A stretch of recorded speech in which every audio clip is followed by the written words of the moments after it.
Good morning everyone. हिस आज start कर रहे हैं हिस्ट्री का पार्ट 1 मतलब चैप्टर 1। और चैप्टर 1 हिस्ट्री आप लोग का ज्योग्राफी का फर्स्ट चैप्टर कंप्लीट हो चुका है और फिर सिविक्स का भी फर्स्ट चैप्टर कंप्लीट हो चुका है। आज हिस्ट्री का फर्स्ट चैप्टर स्टार्ट कर रहे हैं। और इससे पहले वाले क्लास में आप लोग को एसएसटी का एक ही बुक हुआ करता था और वो अलग अलग हिस्ट्री, सिविक्स, ज्योग्राफी आप लोग नहीं पढ़ते थे, बट पढ़ते थे सारे के बारे में, लेकिन चैप्टर अलग अलग डिफाइंड नहीं रहता था। जो ये हिस्ट्री पढ़ना है और ये सिविक्स पढ़ना है और ये ज्योग्राफी पढ़ना है, बट पढ़ते थे सारा वही सब है। तो ये हिस्ट्री का फर्स्ट टॉपिक है आप लोग का फर्स्ट चैप्टर का topic when, where and how. When मतलब कब, कहाँ और कैसे। मतलब अब एक चीज़ होता होगा मन में, जो हिस्ट्री है क्या। अरे हिस्ट्री क्या है? मतलब हिस्ट्री अब जो पास्ट इवेंट, जो कोई बीता हुआ जो कहानी है, बीता हुआ जो घटना है, वही होता है हिस्ट्री। जो कल हो गया, हम लोग नहीं थे बट उसके बारे में पढ़ रहे हैं, मीन्स हिस्ट्री पढ़ रहे हैं, तो हिस्ट्री यही होता है। तो जो मतलब और क्यों पढ़ते हैं, अब ये मन में आएगा ना, हम लोग को हिस्ट्री पढ़ने से क्या है, क्या फ़ायदा है हिस्ट्री पढ़ने से। तो बहुत सारे पास्ट में ऐसे इवेंट हुआ है, तो पास्ट के इवेंट से हम लोग को सीखना ये है, जो अगर एक एग्जाम्पल के तौर पे अगर कोई वार ही हुआ, वर्ल्ड वार हुआ, फर्स्ट वर्ल्ड वार हुआ या सेकेंड वर्ल्ड वार हुआ, तो उसमें बहुत सारा लॉस हुआ ना, बहुत आर्मी मरे, बहुत सेकेंड वर्ल्ड वार में तो अमेरिका जापान पे 2 परमाणु बम गिरा दिया, वो आप लोग को पता है। और फिर उसके बाद जो अभी तक वहाँ पे जो है ना डिजेबल चाइल्ड, अभी तक उसका इफेक्ट गया नहीं, अभी तक डिजेबल चाइल्ड वहाँ पे बॉर्न होता है। तो बहुत सारा पास्ट के इवेंट को, पास्ट के इवेंट से हम लोग को सीख लेना चाहिए और वो नौबत नहीं आए जो फिर से वार हो। इसी टाइप से हर एक दृष्टिकोण से हम लोग को इसीलिए पढ़ते हैं क्या, जो पास्ट वाले इंसिडेंट को देख के हम लोग को फ्यूचर में ऐसा काम नहीं करना है। तो एक वर्ल्ड वार ही नहीं, वो बहुत सारा युद्ध हुआ, तो कैसे कैसे क्या है। तो आज स्टार्ट करते हैं हिस्ट्री। तो सबसे पहले हिस्ट्री को क्या कैसे डिफाइन कर सकते हैं, तो ये तो समझे, जो पीछे वाला घटना है हम लोग को देखना, हम लोग को पढ़ना है, तो ये हिस्ट्री होता है। तो चैप्टर स्टार्ट करते। History can be defined as a systematic and careful study of past event. Means क्या, पास्ट के इवेंट को सिस्टमेटिक वे में, ठीक है। अब ये सिस्टमेटिक वे क्या है, एक ऑर्डर के अकॉर्डिंग। अब जैसे परसों क्या हुआ, कल क्या हुआ, फिर अकॉर्डिंग टू, जैसे अब कोई मंथ स्टार्ट होता है, कोई ईयर स्टार्ट होता है, तो पहले जनवरी का बात करेंगे, फिर ना फरवरी का बात करेंगे, फिर मार्च का बात करेंगे। ऐसा नहीं है जो पहले फरवरी कर लेंगे फिर अप्रैल का चले जाएंगे, फिर से दिसंबर का चले जाएंगे, नहीं। एक सिस्टमेटिक ऑर्डर में जो पास्ट इवेंट का हम लोग केयरफुली जो स्टडी करेंगे, वही होता है हिस्ट्री, ठीक है। और ये a person who conducts such study and record of findings is called a historian. अब ये जो कोई भी पर्सन जो ये काम करता है या इस काम को करने के लिए जो इंटरेस्ट रखता है वही काम करेगा, जिसको जो काम में इंटरेस्ट रहता है वही काम करता है, तो उसको बोला जाता है क्या, हिस्टोरियन बोला जाता है। तो what means history, you know what means history, then also you know historian, then history and historian complete हो गया। history can be defined as a systematic and careful study of past event and a person who does that thing is called historian। अब different types of material or record constitute the basic of carrying out a historical study.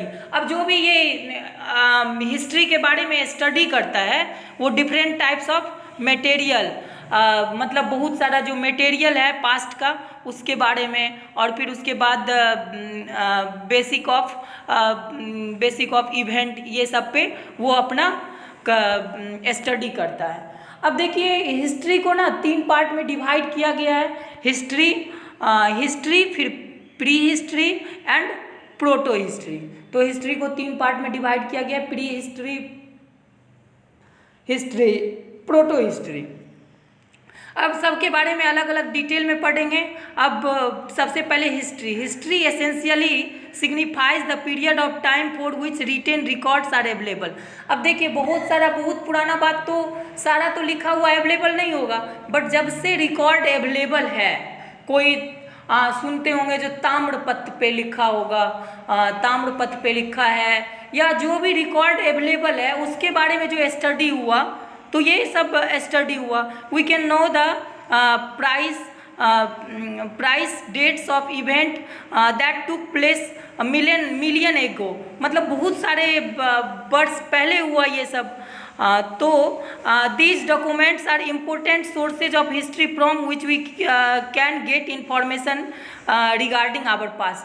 अब सबसे पहले बात ये है, अगर कुछ past का इवेंट किसी माध्यम से, किसी भी माध्यम से हमको जानकारी इकट्ठा होगा, देन ना हम उसके बारे में स्टडी करेंगे। अब कुछ जानकारी इकट्ठा ही नहीं होगा तो हम लोग स्टडी कैसे करेंगे उसके बारे में।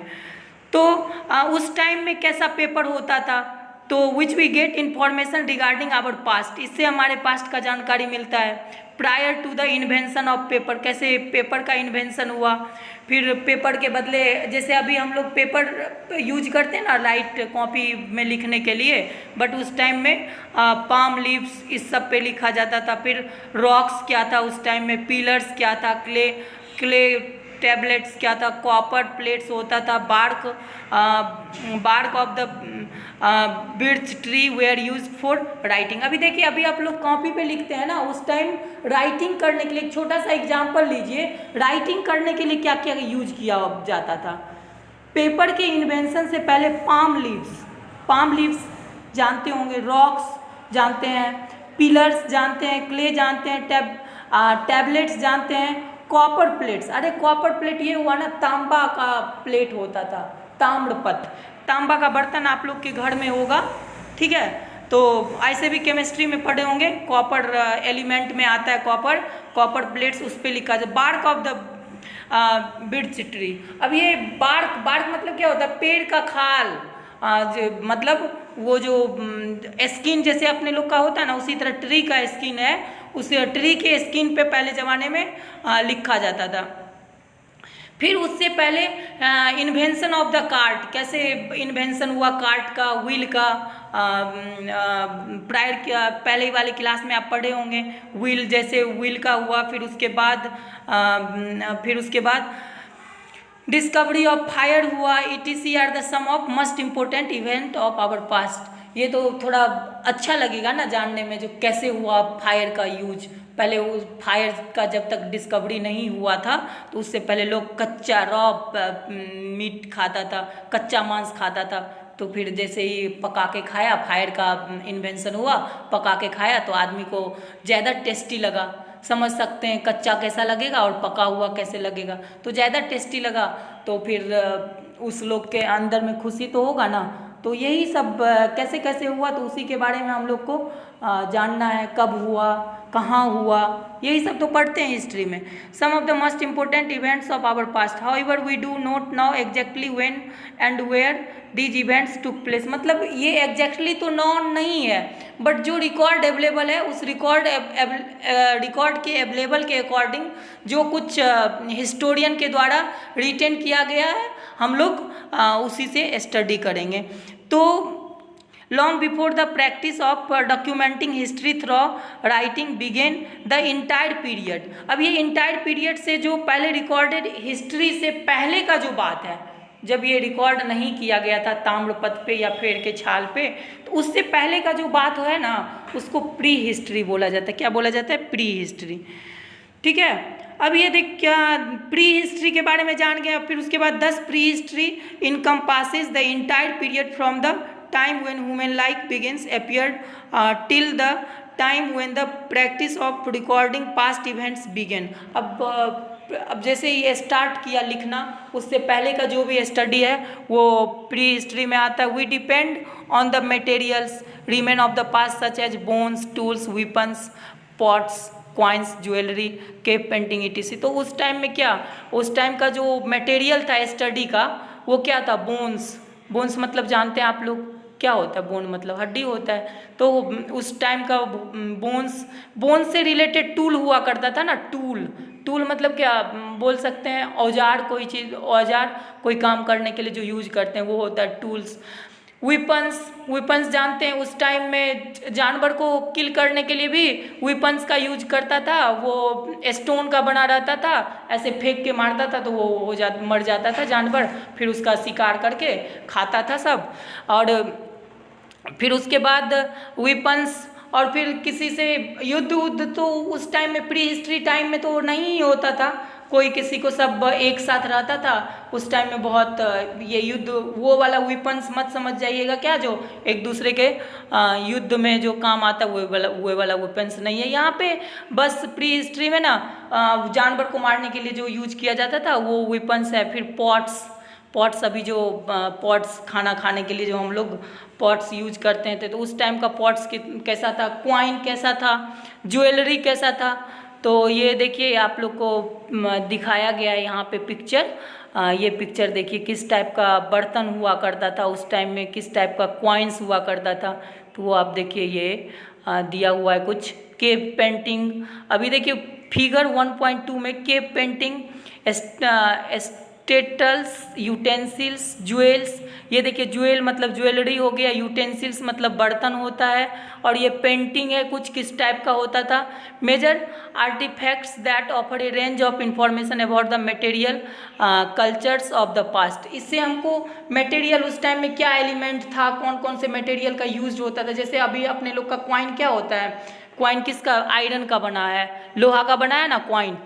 और पहले के ज़माना में कॉपर गोल्ड क्वाइन आता था, फिर सिल्वर का क्वाइन आया, फिर कॉपर का क्वाइन आया। तो फिर जैसे जैसे जो चीज़ का अवेलेबल होते गया, जो चीज़ सस्ता होते गया उसका यूज होते गया। Between pre history and historical period there was a period for which we have no direct written evidence available from contemporary sources. The history text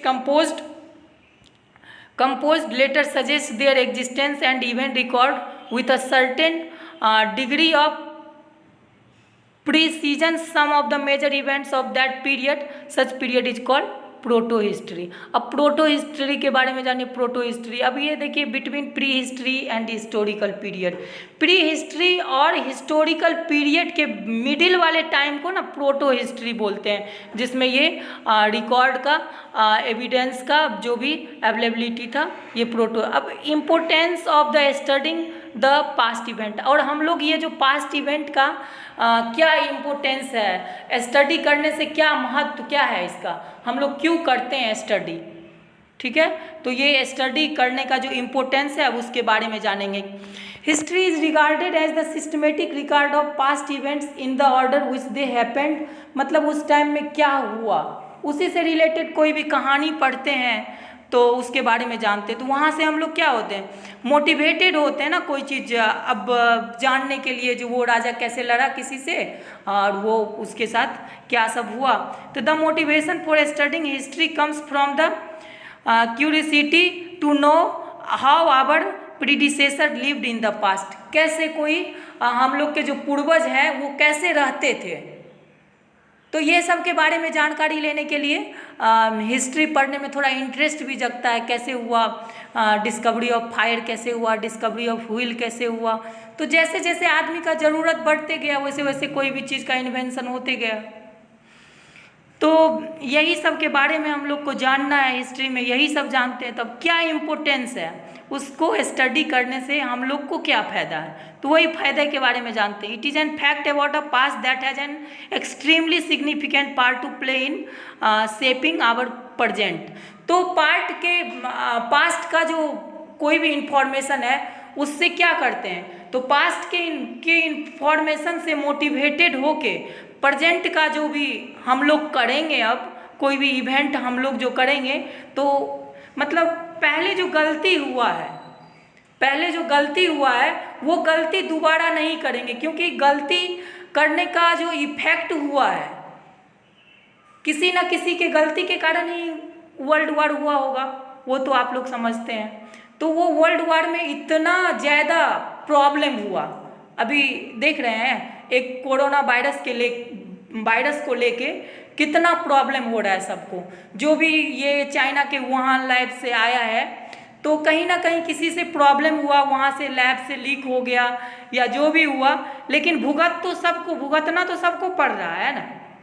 तो यही मतलब क्या है हिस्ट्री पढ़ने का, जो पास्ट में कोई भी ऐसा इंसिडेंट जिससे हमको लॉस हुआ है, तो वो गलती दोबारा नहीं होना चाहिए, ठीक है। तो यही ध्यान रखना है। और फिर उसके बाद we can also state that the study of past make us understand who we are that we are present और why we live think and act they we do today. तो हम लोग को कैसे करना है, ये पास्ट से सीख लेते हैं। By reading history we gather knowledge about how the modern world has evolve our countries following a continuous process of development. और क्या हुआ ना हिस्ट्री में, कैसे क्या हुआ, कैसे कैसे हम लोग का डेवलपमेंट हुआ। पहले मानव कैसा हुआ करता था, मंकी के टाइप का हुआ करता था। तो आप समझ सकते कितना डेवलपमेंट हो गया। आज अच्छा अच्छा सूट बूट पहन के हम लोग घूमते हैं। अब जब समझ लीजिए जब क्लॉथ नहीं बना था, कपड़ा नहीं बना था ना, तो लोग पेड़ का छाल सब पहन के घूमता था, केला का पत्ता, ये पत्ता सब पहन के घूमता था।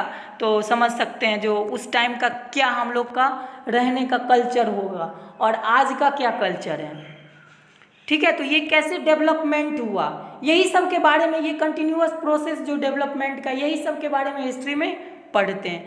The study of historical past is also helpful in solving some of the problems we are facing today.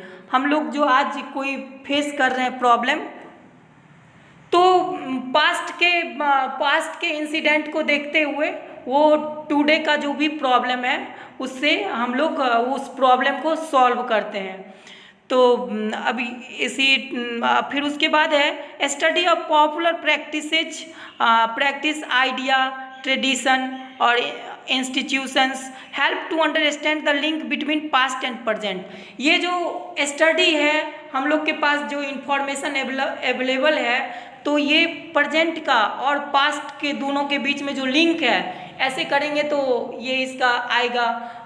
जैसे अब ये काम करेंगे तो इसका गलत इफेक्ट आएगा, ये काम सही है तो इसका अच्छा इफेक्ट आएगा। तो ये एक दूसरे के बीच में लिंक कराता है, ठीक है।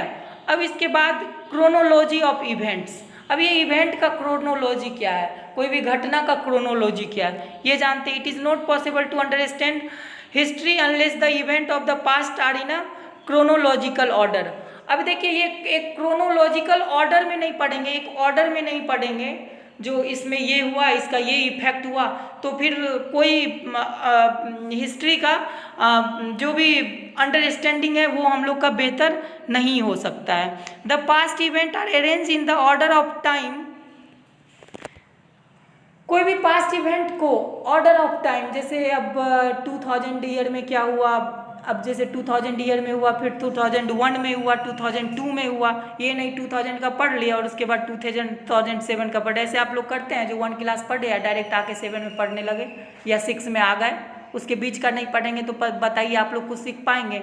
सारा क्लास एक दूसरे से रिलेटेड है ना, तो वही हुआ क्रोनोलॉजी ऑफ इवेंट्स। मतलब कोई इवेंट एक दूसरे से रिलेटेड है। अब जैसे डिस्कवरी ऑफ फायर हुआ, तो डिस्कवरी ऑफ फायर हुआ तो उससे हम लोग का टेस्ट बढ़ा, फिर हम लोग बार बार क्या किए, तो जानवर को मार के उसको पका के खाने लगे, ठीक है। अगर डिस्कवरी ऑफ फायर नहीं होता तो हम लोग पका के खाते नहीं खाते, तो उसी तरह से हम लोग का टेस्ट नहीं बढ़ता। तो यही है क्रोनोलॉजी, मतलब एक सीक्वेंस ऑर्डर में पढ़ना।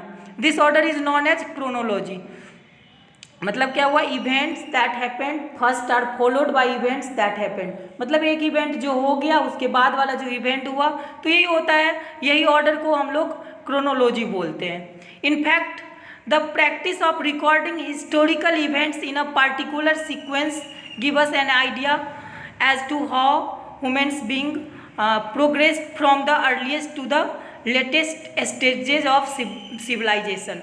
मतलब हम लोग का जो ये सिविलाइजेशन, हम लोग कैसे पहले रहते थे, आज कैसे रह रहे हैं, तो इसके बारे में धीरे धीरे जो हम लोग में प्रोग्रेस हुआ है, तो यही क्रोनोलॉजी ऑफ इवेंट से जानकारी मिलेगा। However A chronology without a certain point of reference is not possible. अगर क्रोनोलॉजी ये इवेंट के बारे में नहीं जानेंगे तो ये पॉसिबल नहीं है। अब फिर उसके बाद ये देखिए, जैसे हेरोडोटस और तो हेरोडोटस के बारे में दिया हुआ है, तो ये दोनों हिस्टोरियन हैं। कैसे कैसे ये रिकॉग्नाइज्ड किए ईयर को, जीसस क्राइस्ट के बर्थ के पहले वाला जीसस क्राइस्ट के बर्थ को पॉइंट आउट किए। उसके बाद बिफोर इरा CE BC आप लोग नहीं जानते होंगे, लेकिन ज़रूर कहीं ना कहीं लिखा देखे होंगे क्या होता है ये, तो अभी इसके बारे में जानते हैं। Historians have unanimously recognized the year of Jesus Christ birth। तो जो भी ये हुआ जीसस क्राइस्ट के बर्थ के रेफरेंस को पॉइंट करके, और फिर उसके बाद हिस्टोरिकल पीरियड को इवेंट के अकॉर्डिंग दिखाया गया। We refer to the events of the past with BCE and CE BCE। 3 things है, BCE और फिर CE। BCE का क्या फुल फॉर्म है, बिफोर कॉमन ईरा, ठीक है। ये फुल फॉर्म आप लोग को एग्जाम में भी आ सकता है, तो कंसीडर करना। अभी अब याद कर लीजिए BCE का फुल फॉर्म क्या होता है, before common era means the years before the birth of Jesus Christ. अब जीसस क्राइस्ट का जो भी बर्थ डेट है उससे पहले का जो भी 1000 ईयर्स पहले है, या 50 ईयर पहले है, या 100 ईयर पहले है, तो उसमें लगा रहता है क्या BCE, मतलब 50 साल पहले, मतलब जीसस क्राइस्ट के बर्थ के 50 ईयर्स पहले। दे आर काउंटेड बैकवर्ड्स, मतलब पीछे का काउंट करते हैं। फिर उसी के बाद for the years after the birth of Jesus Christ we use CE। अब जैसे जीसस पॉइंट कहाँ पे किया गया पॉइंट आउट, तो जीसस के बर्थ के अकॉर्डिंग, तो उससे पहले का जो बैकवर्ड वाला इवेंट है उसमें BCE लगा दिया जाता है, बिफोर कॉमन ईरा, और फिर उसके बाद CE, और उसके बाद वाले को क्या लगा जाता है CE, मतलब we use CE means common era. These years are counted forwards. तो एक बिफोर डिजिट आफ्टर डिजिट आप लोग जानते हैं, तो यही बिफोर डिजिट एक पॉइंट होता है ना, जैसे आप लोग को दे दिया है 5 का जो बैक वाला डिजिट है, मतलब प्रीडिसेसर बोलते हैं और फिर सक्सेसर बोलते हैं, तो 5 का पहले वाला 4 हो गया, तो वही 5 जैसे डिजिट है उसी तरह ये आपका जीसस क्राइस्ट का जो डेट ऑफ बर्थ है वो आपका डिजिट है। पहले वाले में BCE लिखते हैं बिफोर कॉमन ईरा, और बाद वाले में CE लिखते हैं, कॉमन ईरा लिखते हैं।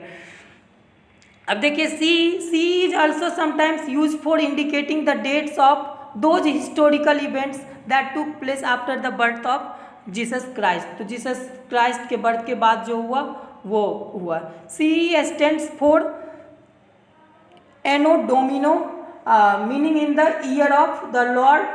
तो एनो डोमिनो का मीनिंग क्या होता है, in the year of the lord, मतलब भगवान का जो ईयर है, जैसे मतलब जीसस क्राइस्ट का बर्थ हुआ तो क्या हुआ, जीसस क्राइस्ट तो कोई गॉड ही थे ना, तो वो गॉड ही थे नहीं, गॉड ही हैं, तो एनो डोमिनो का मतलब मीनिंग ये हुआ in the year of the Lord.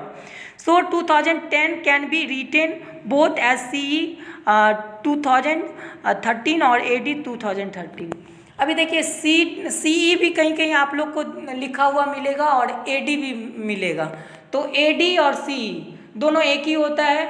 CE को भी आप कॉमन ईरा मतलब जीसस क्राइस्ट के बर्थ के बाद वाले ईयर में लिख सकते हैं, CE भी लिख सकते हैं, और AD एनो डोमिनो वो भी लिख सकते हैं। Similarly we can also use BCE in place of BC to indicate dates before the birth of Jesus Christ. तो जीसस क्राइस्ट के बर्थ के पहले वाले डेट को अगर दिखाना है, पहले वाले ईयर को दिखाना है, तो BCE BCE को यूज करना।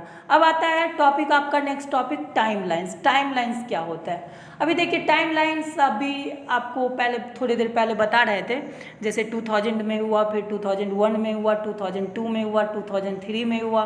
तो डेट बाय डेट जैसे टाइम टू टाइम चेंज होते जाता है, तो वही टाइमलाइन है। एक timeline is a graphical representation of historical events in a chronological order. किसी भी मतलब ग्राफिकल रिप्रेजेंटेशन, टाइमलाइन, हिस्ट्री में टाइमलाइन का बहुत इंपॉर्टेंस है। अकॉर्डिंग टू टाइमलाइन आप स्टडी करेंगे तो ज़्यादा कुछ फाइंडिंग होगा, नहीं टाइमलाइन के अकॉर्डिंग स्टडी नहीं करेंगे तो ज़्यादा फाइंडिंग नहीं होगा। तो what means timeline? Timeline is the graphical representation of historical events in a chronological order. तो टाइमलाइन क्या है समझ गए? It tucks like a long bar and is use to show event along. अभी टाइमलाइन के बारे में एक लंबा सा लाइन आप खींच दीजिए, और लाइन खींचने के बाद जैसे पीरियड ऑफ टाइम क्या हुआ, पहले 7000 BCE क्या हुआ, फिर 2000 BCE। अभी आपके एक बुक में यहाँ पे एक एग्जाम्पल दिया हुआ है टाइमलाइन का, वो आप लोग देखिए, इसके बारे में देखिए। अब ये period of time, it has event on the one side of it and their respective dates on the other side। अब इसमें क्या हुआ और उसी का स्टडी करते हैं हम लोग। अदर साइड में उससे रिलेटेड ईयर लिखा हुआ है, और उससे अलग साइड में उसमें कितना साल पहले हुआ। देखिए early and let stone age क्या होता है, तो 7000 BCE। अब देखिए टाइम के अकॉर्डिंग लिखा हुआ है। फिर उसके बाद इंडस वैली सिविलाइजेशन, उसके बाद हुआ था तो 2000 BCE। तो बताइए 7000 आएगा, फिर उसके बाद 2000 BCE। तो अभी इसको किसके पॉइंट आउट से किया जा रहा है, तो जीसस क्राइस्ट के बर्थ के पॉइंट आउट से किया जा रहा है।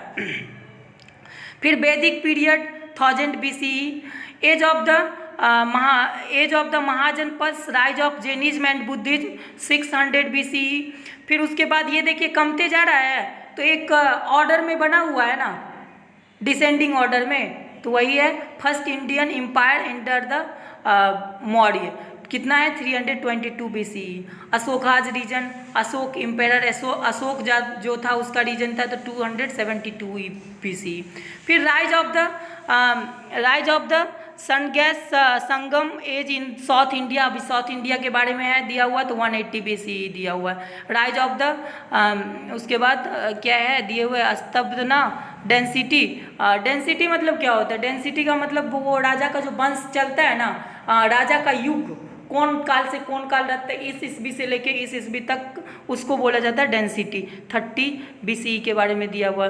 फिर उसके बाद कुशन्स, इंडो ग्रीक्स, फिर उसके बाद पैथियंस सब के बारे में दिया हुआ है 50 CE के बारे में। फिर उसके बाद द गुप्त वंश, और फिर हर्षवर्धन, ये गुप्त डेंसिटी था, और फिर उसके बाद हर्षवर्धन के बारे में दिया हुआ है 320 BCE में दिया हुआ है। फिर द चोला डेंसिटी तो 985 CE। यही होता है timeline of ancient Indian history. तो ये जो एनिशिएंट इंडियन हिस्ट्री का टाइमलाइन था, कैसे कैसे हमारे इंडियन का हिस्ट्री का रिकॉर्डेड है सारा चीज़, और उसके हिसाब से जो भी हिस्टोरियन थे वो टाइमलाइन बनाए हुए हैं। The importance of geographical factors. अब वो किसी भी जोग्राफिकल फैक्टर्स का क्या इम्पोर्टेंस है उसके बारे में जानते हैं। India has been capturing the attention of the outside world for its unique geographical features.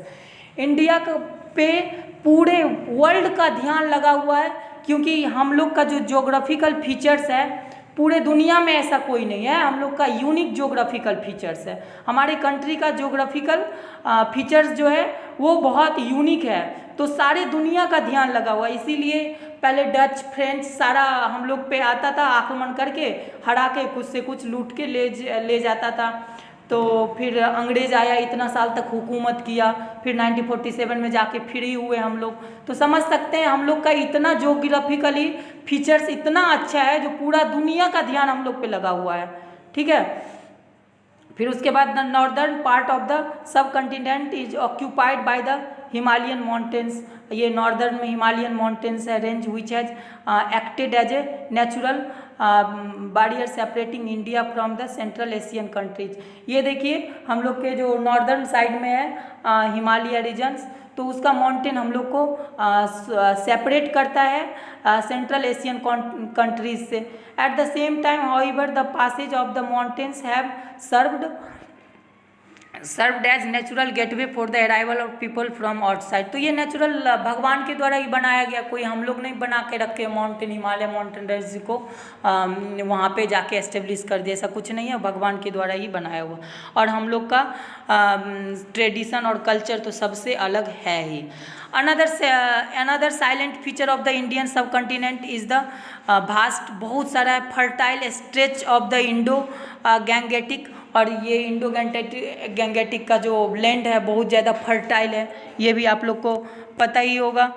फिर उसके बाद Indo Gangetic plain in the north below the Himalaya, it was around this fertile plain that the first human settlement in this region came into existence. उसके बाद जैसे जैसे develop होते गया फिर हम लोग, और फिर उसके बाद सेकेंड फीचर्स के बाद अब थर्ड मेजर फिजिकल फीचर्स जो है उसके बारे में जानते हैं। The third major physical feature of the subcontinent is the southern peninsula separated from north by the Vindhyan mountain range. अब ये विद्यान माउंटेन रेंज से जो ये सॉदर्न पेनिनसुला है वो अलग करता है।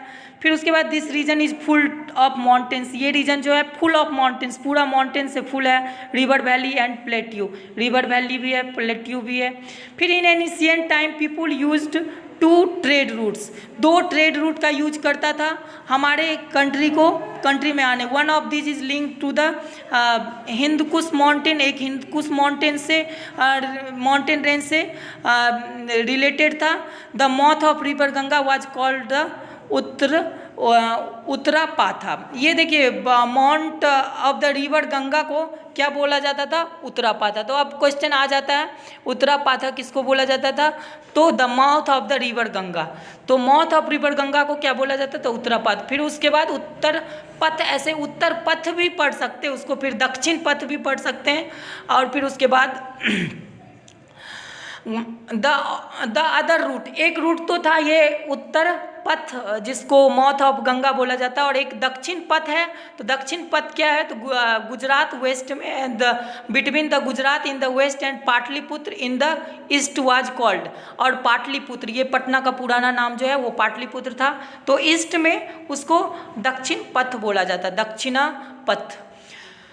फिर उसके बाद ये ट्रेड रूट्स के बारे में जाने। अब उसके बाद geographical features also played a significant part in the way of civilization flourished and decline. अब किसी भी सिविलाइजेशन को फ्लरिश्ड होने में, फलने फूलने में सिग्निफिकेंट रोल करता है सिविलाइजेशन में। और फिर the Indus valley civilization about which we shall study later. अब इंडस वैली सिविलाइजेशन आप लोग नेक्स्ट क्लास में पढ़ेंगे। Fertile plains on the banks of river Indus and its tributes served as natural means of highly productive agriculture practice. तो फिर उसके बाद Indus valley civilisation के बारे में आप लोग नेक्स्ट क्लास में पढ़ेंगे। अब इसके बाद नेक्स्ट सेशन में इसी चैप्टर का एक नेक्स्ट सेशन में सोर्सेज ऑफ हिस्ट्री के बारे में बताएंगे। आप लोग ये स्टडी इसके बारे में जो भी है, ये प्री हिस्ट्री, पोटो हिस्ट्री, इसके बारे में आप लोग पढ़ लीजिएगा अच्छे से। फिर टाइमलाइंस के बारे में अच्छे से कर लेना है। और फिर उसके बाद सोर्सेज ऑफ हिस्ट्री के बारे में हम नेक्स्ट सेशन में इसके बारे में बताएंगे। तो ठीक है, अच्छे से आप लोग पढ़िए इसको। जितना हिस्ट्री अच्छे से पढ़िएगा उतना इंटरेस्टेड सब्जेक्ट है। ऐसे कोई चीज़ अगर न्यू थिंग जानने का है, पास्ट इवेंट, तो हिस्ट्री पढ़िए, अच्छे से मज़ा आएगा पढ़ने में। Have a good day, thank you. Next session में फिर सोर्सेज ऑफ हिस्ट्री के बारे में डिस्कस करेंगे, तो आप लोग पहले से पढ़ लीजिए। ठीक है।